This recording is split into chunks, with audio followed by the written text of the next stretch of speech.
Good morning and welcome everyone to my YouTube channel tricks and Funda. दोस्तों, आज की इस वीडियो सेशन में हम शुरू करने जा रहे हैं स्टोइकियोमेट्री 1। ठीक है, स्टोइकियोमेट्री 1 जैसे आप सभी को पता है कि एक बहुत ही 11th क्लास का बहुत ही बेसिक चैप्टर है। ठीक है, इस वजह से इस चैप्टर को मैं ये ऐसा सोच रहा हूँ कि मैं इस चैप्टर को क्वेश्चंस के साथ डील करूँ, और जो कंसेप्ट जहाँ पे आप लाइक कर रहे हो, ठीक है, वो कंसेप्ट आप मुझे इस वीडियो के कमेंट बॉक्स में बताएंगे और मैं उस कंसेप्ट को आपके साथ शेयर करूंगा, क्लियर करूंगा उस कंसेप्ट को। ठीक है, तो आइए शुरू करते हैं। बेसिक से हम शुरू करते हैं इस चैप्टर को। तो पहला जो एग्जांपल मैंने ले रखा है, जो फर्स्ट एग्जांपल मैंने ले रखा है वो ये है, find the weight of the water present in 1.61 gram of Na2SO4.10H2O। यानी Na2SO4.10H2O का 1.61 ग्राम है, जिसमें कितना वेट वाटर का होगा। ठीक है, तो सबसे पहले तो हम क्या करेंगे, मोल्स कैलकुलेट कर लेंगे किसके, Na2SO4 का, Na2SO4.10H2O का। इससे क्या होगा कि मान लीजिए कि इसका Na2SO4.10H2O का अगर x मोल है, ठीक है, प्रेजेंट है, तो उसमें ऑब्वियस वाली बात है 10x मोल जो होगा वो वाटर का होगा। ठीक है, और अगर आपको वाटर का मोल पता चल गया तो वाटर का वेट भी आपको पता चल जाएगा। ठीक है, तो पहले हम मोल्स निकालते हैं किसका, Na2SO4.10H2O का, that is given mass upon molar mass. ठीक है, तो इसका मोलर मास अगर मैं आपको बताऊं तो ये हो गया 322 ग्राम। मोलर मास आपको निकालने आना चाहिए दोस्तों। ठीक है, तो जैसे कि सोडियम का एटॉमिक मास 23 × 2 प्लस सल्फ़र का 32 प्लस 16 × 4 प्लस 10 × 18। ठीक है, तो ये मैंने आपको बता दिया, वैसे ये आपको आना ही चाहिए। ठीक है, तो यहाँ से जो अपन मोल ला रहे हैं वो 0.005 मोल्स आ गए Na2SO4.10H2O के। इसमें वाटर के कितने होंगे, वाटर के कितने मोल हो जाएंगे, वाटर के होंगे 10 × 0.05 मोल्स। ठीक है, ये हो गए वाटर के, तो वाटर के हो गए 0.05 मोल्स, ये हो गए वाटर के ऑफ H2O। ठीक है, तो वेट कितना हो जाएगा गाइस, इसका वेट क्या हो जाएगा, वेट हो जाएगा आपका 0.05 × वाटर का मॉलिक्यूलर वेट, दैट इज़ 18। ठीक है, तो 5 / 100 × 18 20 9 10 दैट इज इक्वल टू 0.9 ग्राम। इसका आंसर हो गया। ठीक है, मूव करते हैं हम सेकंड क्वेश्चन पे। ठीक है, तो अगर आपको क्वेश्चन सॉल्व करना होगा, ठीक है, तो आप क्या करो, वीडियो को पॉज कर लो, ठीक है, और क्वेश्चन को अटेम्प्ट करो। ठीक है, वैसे ये बहुत बेसिक क्वेश्चन है। ठीक है, अगर ये क्वेश्चन आपसे सॉल्व नहीं होते फिर आपको कंसेप्ट बहुत अच्छे से पढ़ना पड़ेगा, बेसिक लेवल पे भी नहीं है आप। ठीक है, तो अगर कह रहा है calculate the following for the 49 gram of H2SO4। ठीक है, तो एक चीज़ मैं आपको बता दूं कि H2SO4 का मॉलिक्यूलर वेट होता है 98 ग्राम। अभी आप कैलकुलेट कर सकते हो। ठीक है, मैं यहाँ पे थोड़ा सा ब्रीफ कर देता हूँ। 2 + 32 + 64 98 ग्राम, दैट्स इट। तो पहला पोर्शन इसका अगर मैं चाहूँ तो मोल्स निकालना है, तो मोल्स निकालने के लिए आपको पता है given weight divided by molecular weight, that is 49 / 98, that is equals to 0.5 moles of H2SO4 है। ठीक है, सेकेंड पोर्शन की बात करूँ तो मॉलिक्यूल कितने हैं, तो आपको पता है कि एक मोल में, ठीक है, 6.023 × 10⁻23 एटम्स या मॉलिक्यूल्स होते हैं, एटम्स या फिर मॉलिक्यूल्स होते हैं। ठीक है, जिसे हम सिंपली Na से भी डिनोट करते हैं, एवोगाड्रो नंबर्स। ठीक है, तो 1/2 मोल में कितने मॉलिक्यूल्स होंगे, that is equals to 1/2 × 6.023 × 10⁻23 molecules. ठीक है, ये बेसिकली यूनिटरी मेथड का क्वेश्चन हो गया, इसको केमिस्ट्री से कोई लेना देना नहीं है। ठीक है,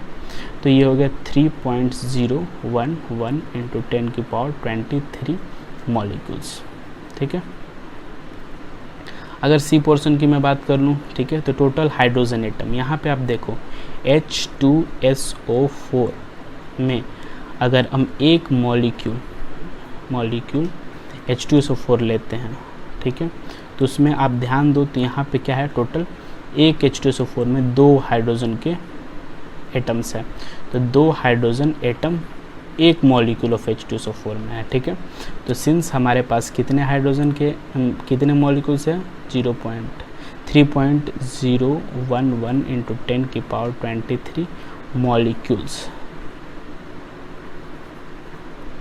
ऑफ H2SO4 में कितने हो जाएंगे, 2 इंटू 3.011 इंटू 10⁻23 एटम्स, हाइड्रोजन के एटम होंगे, ठीक है। That is basically 6.023 into 10⁻23 H atoms. Clear है। 23 मैंने इस वजह से लिख दिया क्योंकि 1 के बाद 5 एक फोर्थ डेसिमल में 5 होगा, ठीक है। अब आइए फोर्थ क्वेश्चन की अगर मैं बात करूँ, इस क्वेश्चन के फोर्थ पार्ट की, ठीक है। तो ये फोर्थ पार्ट क्या पूछ रहा है आपसे, ठीक है। टोटल ऑक्सीजन एटम, देखो आप टोटल ऑक्सीजन एटम, तो यहाँ से मैं फिर कह रहा हूँ कि एक H2SO4 के मॉलिक्यूल में ऑक्सीजन के कितने एटम हैं, 4, ठीक है भाई साहब, कितने, 4। एक H2SO4 में भाई साहब 4 एटम हैं ऑक्सीजन के, ठीक है। इट मीन्स दैट कि अगर 3.011 इंटू 10⁻23 मॉलिक्यूल्स होते, ठीक है, ऑफ H2SO4 के हैं हमारे पास, ठीक है। तो हमारे पास यूनिटरी मेथड अप्लाई करेंगे तो 4 इंटू 3.011 इंटू 10⁻23 ऑक्सीजन के एटम मिल जाएंगे, ऑक्सीजन के एटम्स मिल जाएंगे। और इसको मल्टीप्लाई कर देता हूँ मैं, 23 ऑक्सीजन एटम्स, ठीक है। इसका लास्ट पोर्शन अगर मैं देखूं, इस क्वेश्चन का लास्ट पार्ट, ठीक है, दैट इज़ ई पार्ट। तो ई पार्ट में पूछ रहा है आपसे टोटल इलेक्ट्रॉन्स कितने होंगे। तो सबसे पहले तो आप H2SO4 में के एक मॉलिक्यूल H2SO4 में आप इलेक्ट्रॉन्स काउंट करो तो टोटल हाइड्रोजन के पास 2 प्लस सल्फ़र के पास होते हैं 16 इलेक्ट्रॉन, ठीक है, प्लस ऑक्सीजन के पास होते हैं 8 इलेक्ट्रॉन, लेकिन बेसिकली ऑक्सीजन है अपना 4, तो ये हो गया, दैट इज़ इक्वल्स टू ये 2 plus 16 plus 32, that is equals to 50 electron, यानी कि एक मॉलिक्यूल ऑफ H2SO4 में टोटल 50 इलेक्ट्रॉन है, ठीक है।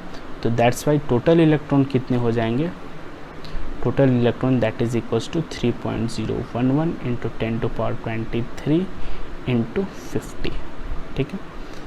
तो 15.055 इंटू 10⁻24 इलेक्ट्रॉन्स, ये हो गया अपना आंसर। तो बेसिकली अभी ये जो है क्वेश्चंस बहुत सिंपल आ रहे हैं, जिसमें आप यूनिटरी मेथड लगा के सिंपली आंसर ला पा रहे हो, ठीक है। अगर यहाँ पे दिक्कत है फिर तो मैं आपको लोगों को बोलूँगा कि आपको बहुत मेहनत करने की ज़रूरत पड़ने वाली है, ठीक है।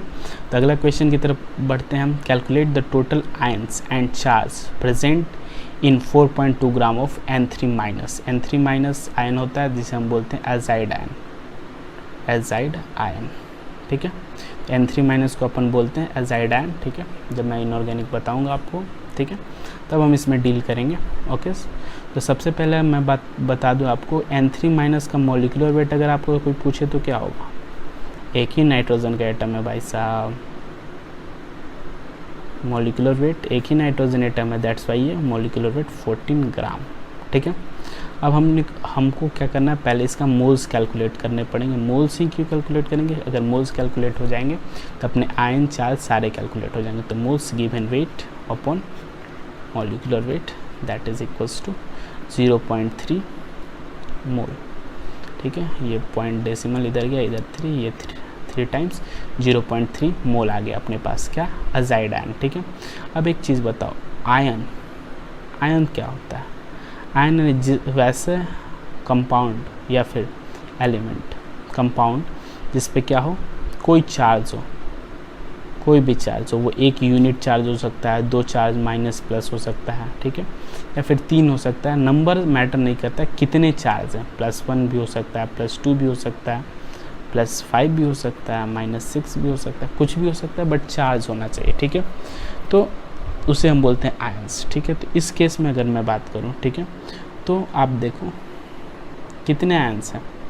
आयन तो एक ही है, ठीक है, आयन तो एक ही है, यानी एक मॉलिक्यूल में कितने आयन्स? एक आयन, ठीक है।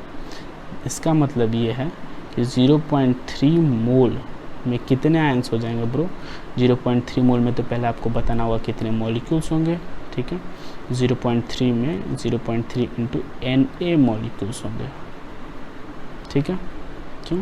क्योंकि एक मोल में Na एटम्स होते हैं, एटम मॉलिक्यूल्स होते हैं, ठीक है। तो इतने मॉलिक्यूल्स हो गए और यही मॉलिक्यूल्स किसके बराबर हो जाएंगे? यही मॉलिक्यूल्स आयन के बराबर हो जाएंगे, ठीक है, क्योंकि एक मॉलिक्यूल में एक आयन इस केस के लिए हो रहा है, ठीक है।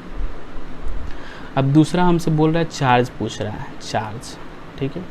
चार्ज की अगर मैं बात करूँ तो चार्ज के लिए मैं क्या बोल रहा हूँ कि एक मॉलिक्यूल N3- पे 3 चार्ज है, 3 यूनिट ऑफ चार्ज है, ठीक है। इसका मतलब क्या हो गया? टोटल चार्ज कितना हो जाएगा? Is equals to 3 into molecules, total molecules, 3 into total molecules of total molecules of N3-, ठीक है।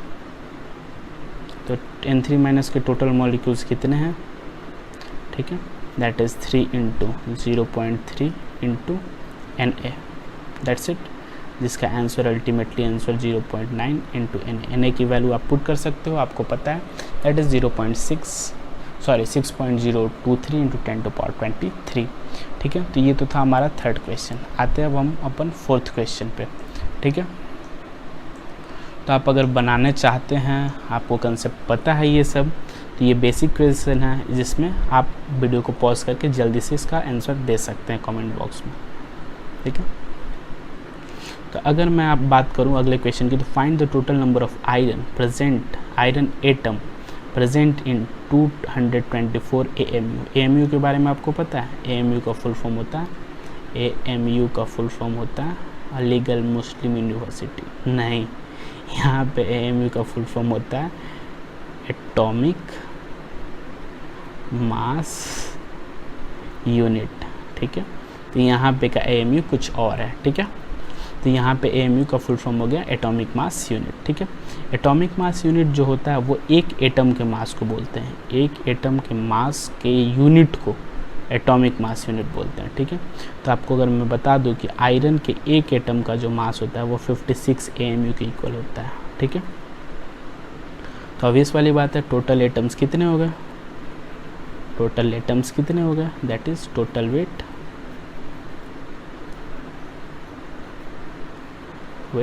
Divided upon weight of one molecule, weight of one atom की बात हो रही है यहाँ पे, weight of one atom that is equals to 224 AMU, ठीक है, divided by 56 AMU that is equals to total कितने एटम्स हो गए? 4 एटम्स हो गए भाई साहब, कितने?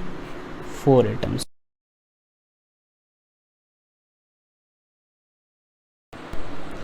गाइस आइए तो प्रोसीड करते हैं नेक्स्ट क्वेश्चन पे, that is question number 5। Question number 5 क्या कह रहा है कि ए मॉलिक्यूल ऑफ ए कंपाउंड, यानी किसी कंपाउंड के एक मॉलिक्यूल में have 13 carbon atoms, 13 carbon atoms है, 12 हाइड्रोजन एटम्स, 12 हाइड्रोजन के एटम है, एंड 3 यानी 3 ऑक्सीजन के एटम्स हैं, ठीक है, and 3.02 into 10⁻⁻13 gram of other element है।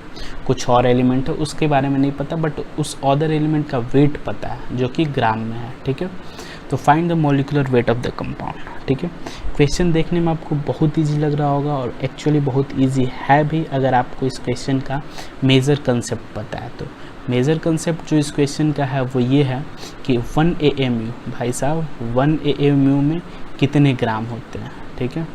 1 AMU में होता है 1 डिवाइडेड बाई Na ग्राम। ये हो गया इस क्वेश्चन का मेजर कंसेप्ट, ठीक है।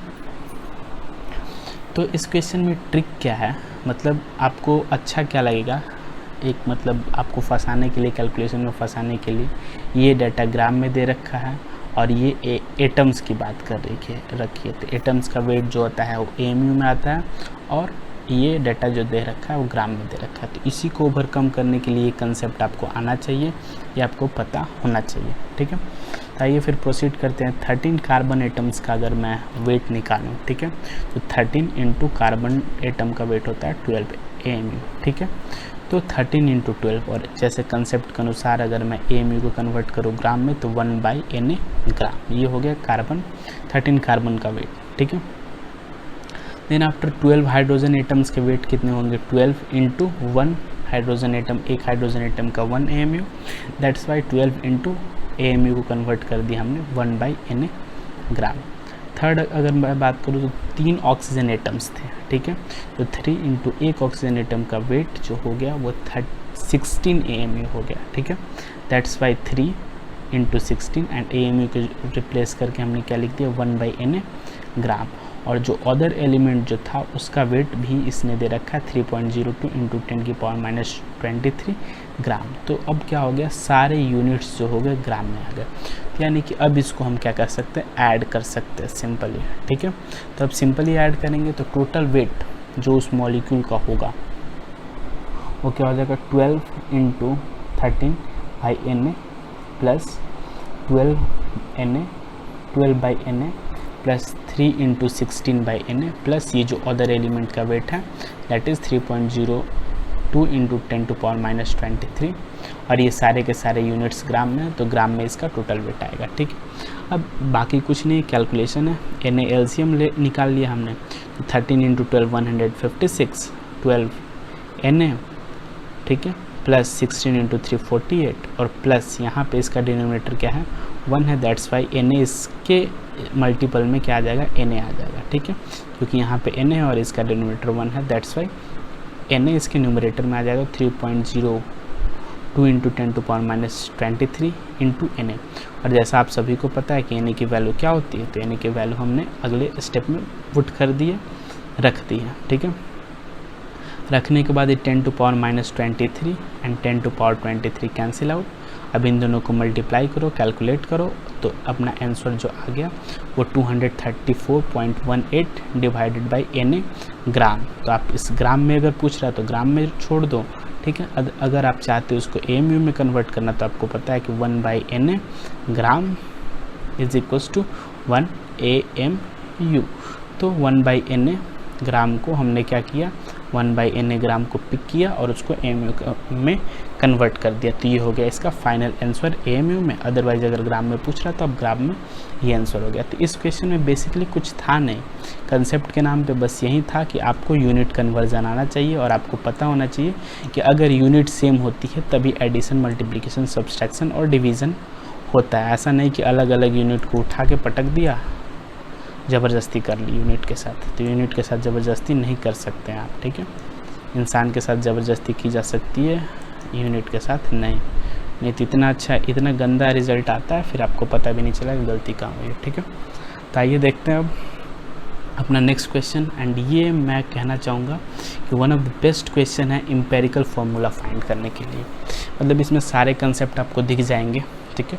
एक ही क्वेश्चन है, ठीक है, और ये क्या कहते हैं मास्टरपीस क्वेश्चन है एम्पेरिकल फार्मूला के कंसेप्ट पे, ठीक है। तो कह रहा है कि एक कंपाउंड है containing calcium, carbon, nitrogen and sulphur, ठीक है, was subjective to qualitative analysis and formula mass determination. यानी इसका फर्दर क्वालिटेटिव एनालिसिस किया गया उस कंपाउंड का एंड फार्मूला मास डिटर्मिनेशन के प्रोसेसेस को गुजारा गया। तो उन प्रोसेसेस में सिंगल ज़्यादा से ज़्यादा स्टेप होते हैं, जो ईच इंडिविजुअल स्टेप पे क्या होता है, एक अलग अलग एलिमेंट्स जो उसके अंदर प्रेजेंट हो उसके बारे में इंफॉर्मेशन देता है, ठीक है। तो सबसे पहला इंफॉर्मेशन अगर देखा जाए तो A 0.25 gram of this compound, यानी इस कंपाउंड का हमने कितना ले रखा है 0.23 ग्राम, was mixed with Na2CO3, Na2CO3 के साथ मिक्सड हुआ टू कन्वर्ट ऑल कैल्शियम, सारे के सारे कैल्शियम को किस में कन्वर्ट कर दिया इसने, कैल्शियम कार्बोनेट में। और कैल्शियम कार्बोनेट का जो वेट आया, जो हमने कैल्शियम कार्बोनेट फॉर्म हुआ उसका वेट जो आया 0.16 ग्राम आया, ठीक है।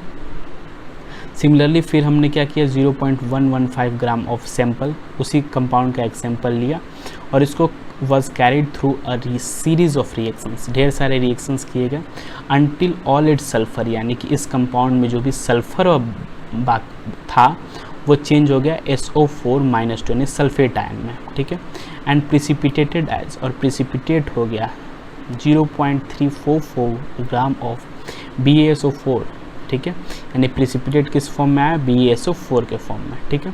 फिर फर्दर हमने उसका एक और रिएक्शन कराया, 0.712 gram sample was processed to liberate all of its nitrogen. अब नाइट्रोजन की बारी थी, ठीक है, तो सल्फर का डाटा दे दिया इसने, कैल्शियम का डाटा दे दिया, नाइट्रोजन का डाटा दे रहा है आपका कि कितना ग्राम हमने सैंपल ले रखा था, 0.712 ग्राम सैंपल ले रखा था, और उसको कुछ प्रोसेस किया गया, और उस प्रोसेस से रिजल्ट क्या हुआ कि जो भी नाइट्रोजन उस कंपाउंड में था वो अमोनिया के फॉर्म में लिबरेट हो गया, ठीक है।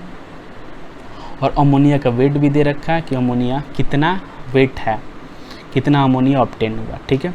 The formula mass was found to be, और ये भी बता दिए कि फार्मूला मास डिटर्मिनेशन के अकॉर्डिंग जो फार्मूला आया उस फार्मूले का जो मास आया 156 ग्राम आया, ठीक है।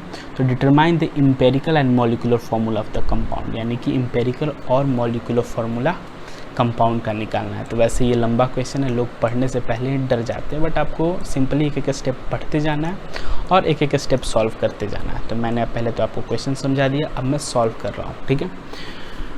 तो सबसे पहले आपको यहाँ पे एक मैं कंसेप्ट लिख रहा हूँ, ठीक है। आप देखो, कंसेप्ट नहीं, बेसिकली मैं इसको बस नोट डाउन कर रहा हूँ। कैल्शियम कार्बोनेट है, लेट सपोज, ठीक है, अगर ये कैल्शियम कार्बोनेट x मोल होता, ठीक है, x मोल होता, तो इस x मोल में कैल्शियम का कितना मोल होता, कैल्शियम का कितना मोल होता, वो भी x मोल ही होता। क्यों होता, क्योंकि ये इस पूरे मॉलिक्यूल में एक ही कैल्शियम का एटम है, ठीक है। यानी कि अगर x मोल ले रहे हैं हम इस कंपाउंड को, तो उस कंपाउंड में कैल्शियम का कंट्रीब्यूशन, कैल्शियम का अमाउंट भी x मोल होगा, ठीक है। और इसी कंसेप्ट को अब हम फॉरवर्ड कर रहे हैं, ठीक है। तो सबसे पहले हमारा जो इंटेंशन है वो निकालना है मोल्स ऑफ कैल्शियम कार्बोनेट, ठीक है। जिस इंटेंशन से हम निकाल रहे हैं, क्यों निकाल रहे हैं, ताकि मोल्स ऑफ कैल्शियम कार्बोनेट से अपने को मिल जाए मोल्स ऑफ कैल्शियम, कैल्शियम का मोल मिल जाए, तो कैल्शियम का मोल मिल जाएगा तो हमारा काम थोड़ा आसान हो जाएगा, ठीक है। तो कैल्शियम कार्बोनेट का मोल कैसे मिलेगा, तो डेटा दे रखा है इसके अकॉर्डिंग में कि जो calcium carbonate total precipitated out हुआ उसका वेट दे रखा है, तो wait given weight by molecular wait, ठीक है। कैल्शियम कार्बोनेट का मोल निकल गया, ठीक है। अब एक बात बताओ, कैल्शियम कार्बोनेट का मोल निकलते हैं अपने पास कैल्शियम का भी मोल आ गया, कैल्शियम का मोल तो आ गया, तो कैल्शियम के मोल आने के बाद हम क्या कर सकते हैं, वेट ऑफ कैल्शियम निकाल सकते हैं, वेट ऑफ कैल्शियम निकाल सकते हैं। कैसे निकाल सकते हैं, मोल ऑफ कैल्शियम, कैल्शियम का ये मोल है, इनटू इट्स मॉलिक्यूलर वेट, ठीक है। तो ये हो गया वेट ऑफ कैल्शियम, ठीक है। अब यहाँ पे एक important cheese, mass percent of calcium. Mass percent of calcium का मतलब क्या है कि इनिशियली हमने जितना अमाउंट ऑफ सैंपल ले रखा था उसमें कैल्शियम का कितना कंट्रीब्यूशन है, ठीक है। तो अब देखो, कैल्शियम वाले डाटा में इनिशियली इसने कितना ले रखा था compound, that is 0.25 gram initially इसने ले रखा था। इसमें कैल्शियम का कितना परसेंट कंट्रीब्यूशन है, तो यहाँ पे अगर मैं बोलूँ मास परसेंटेज की बात थोड़ी सी कर लूँ, तो mass percentage weight of compound जो इनिशियली हमने ले रखा, वेट ऑफ कंपाउंड यानी कि उस इनिशियली टेकेंड कंपाउंड में इनिशियली जो ले रखा गया है उसमें कितना कंट्रीब्यूशन है उस कंपाउंड का, ठीक है। जैसे कि इसने बोला कि उस पूरे मॉलिक्यूल में कैल्शियम था, तो पूरे मॉलिक्यूल का वेट इनिशियली हमने कितना ले रखा था, 0.25 ग्राम, ठीक है। और 0.25 ग्राम में कैल्शियम का कंट्रीब्यूशन कितना था, वेट ऑफ कैल्शियम कितना था, तो ये है अपना वेट ऑफ कैल्शियम। मैंने मल्टीप्लाई नहीं किया क्योंकि आगे चल के यहाँ पे फाइनल स्टेप में मल्टीप्लाई कर लूँगा, ठीक है। तो ये है वेट ऑफ कैल्शियम, ठीक है। और ये है आपका इनिशियली जितना अमाउंट लिया गया था उस कंपाउंड का, ठीक है, और इंटू 100, ठीक है। तो ये हो गया मास परसेंटेज। तो मास परसेंटेज हमने निकाल लिया, तो मास परसेंटेज का कैलकुलेट करोगे तो आएगा 25.6, ठीक है। सिमिलरली हम मूव फॉरवर्ड करते हैं सल्फ़र के लिए, ठीक है। तो सल्फ़र में आप देखो, सल्फ़र में भी वही कंसेप्ट है, सल्फेट आयन बन रहा था और जितना मोल सल्फेट आयन का होगा उतना ही मोल सल्फ़र का होगा। तो इस वजह से हमने मोल्स ऑफ सल्फेट निकाल लिया और मोल्स ऑफ सल्फेट किसके बराबर होगा, मोल ऑफ सल्फ़र के बराबर होगा। तो मोल ऑफ सल्फेट निकालने के लिए उसने डेटा दे रखा है, इतना सल्फेट आयन प्रेसिपिटेट हो रहा था किस फॉर्म में, BaSO4 के फॉर्म में, ठीक है। तो BaSO4 इतना प्रेसिपिटेट हो रहा था और ये हो गया मॉलिक्यूलर वेट BaSO4 का, ठीक है। तो यहाँ से अपना आ गया मोल ऑफ सल्फेट, सल्फेट के मोल आ गया, तो मोल सल्फ़र के मोल्स आ गए, ठीक है। और सल्फ़र के मोल आने के बाद सल्फ़र का वेट भी आप ला सकते हो, मोल्स ऑफ सल्फ़र, ये पूरा टर्म जो है वो मोल ऑफ सल्फ़र है इनटू इट्स मॉलिक्यूलर वेट, ठीक है। तो ये हो गया वेट ऑफ सल्फ़र, ठीक है। सेम हियर अब हम क्या करेंगे, mass percentage of sulphur, sulphur का मास परसेंटेज कैलकुलेट करेंगे। तो मास परसेंट ऑफ सल्फ़र कैसे कैलकुलेट होगा, सल्फ़र का वेट, ठीक है, ये पूरा सल्फ़र का वेट, ठीक है, divided upon initially taken weight, यानी इनिशियली जो वेट टेकन है, इनिशियली टेकन वेट, जो इनिशियली वेट लिया गया है उस कंपाउंड का, CPDS का, उस कंपाउंड का इनटू 100। तो यहाँ से जो मास परसेंटेज ऑफ सल्फ़र आया वो भी आ गया 41%, ठीक है। तो फिर सिमिलरली हमने क्या किया, नाइट्रोजन के लिए भी कर दिया, तो नाइट्रोजन का भी मास परसेंटेज हमने निकाल लिया ऐसे सेम स्टेप फॉलो करते हुए, दैट इज़ 17.9। और एक चीज़ जो डाटा नहीं दे रखी है, मास परसेंट ऑफ कार्बन या फिर कार्बन के रिगार्डिंग कोई डाटा नहीं दे रखी है। तो आपको पता है कि अगर कोई कंपाउंड में 4 ही चीज़ें हैं, ठीक है, और 3 चीज़ों के बारे में आपको पता चल गया, तो चौथी चीज़ों के बारे में आपको कैसे पता चलेगा। टोटल 100% अगर मान लेते तो इसमें से 100% में से इंडिविजुअली इन तीनों का परसेंट माइनस कर देंगे, तो चौथे का भी मास परसेंटेज आ गया, यानी मास परसेंटेज ऑफ कार्बन कैसा है आपको पता चला। अब ये है अपना फाइनल स्टेप, ठीक है, जिसमें हम कैलकुलेट करते हैं एम्पेरिकल फार्मूला। एम्पेरिकल फार्मूले के लिए स्टेप, एलिमेंट्स आप लिखोगे, मिस नहीं होना चाहिए, कौन कौन एलिमेंट्स है लिख दिया, उसका मास परसेंटेज जो आपने कैलकुलेट करा है वो भी आपने लिख दिया, ठीक है। देन आफ्टर इसका मोल रेशियो निकालो, तो मोल रेशियो कैसे निकलता है, मास परसेंटेज डिवाइडेड बाय इसका मॉलिक्यूलर वेट। जैसे कैल्शियम का मॉलिक्यूलर वेट 40 होता है, सल्फर का 32 होता है, ठीक है, नाइट्रोजन का 14 हो गया, कार्बन का 12 हो गया, ठीक है। अब आपको इसको डिवाइड लगाओगे तो ये होगा 0.64, 1.28, 1.28 एंड 1.29। तो इसमें थोड़ा अप्रॉक्सीमेशन चलता है, तो अगर सिंपल रेशियो में लाने के वक्त थोड़ा अप्रॉक्सीमेशन आपको करना पड़े तो आप बेशक करिए, ठीक है। तो यहाँ पे सिंपल रेशियो में आ गया 1, 2, 2 एंड 2, दैट्स वाई अपना एम्पेरिकल फार्मूला बन गया, वो बन गया Ca, C2, N2 and S2, ठीक है। और अगर एम्पेरिकल फार्मूला का अगर वेट अपन निकालें तो 156 ग्राम होता है, ठीक है। और एक बात, अगर एम्पेरिकल फार्मूला आपको पता है तो मॉलिक्यूलर फार्मूला आप कैसे लिख सकते हो, empirical formula whole power n, यानी कि होल इनटू n, ठीक है। और गिवन वेट क्या है, गिवन मॉलिक्यूलर वेट भी इतना है, तो n की वैल्यू आप कैसे फाइंड कर सकते हो, तो n की वैल्यू फाइंड होती है n इंटू एम्पेरिकल फार्मूला का weight is equals to molecular formula weight, ठीक है। तो n into 156 is equals to 156, तो n की वैल्यू आ गई 1। इस वजह से मॉलिक्यूलर फार्मूला भी क्या हो गया, मॉलिक्यूलर फार्मूला यहाँ पे n की वैल्यू हमने क्या रख दी, 1 रख दी, दैट्स वाई मॉलिक्यूलर फार्मूला भी क्या हो गया, Ca, C2, N2, S2, that's it. और ये हो गया हमारा फाइनल आंसर, ठीक है। Thank you.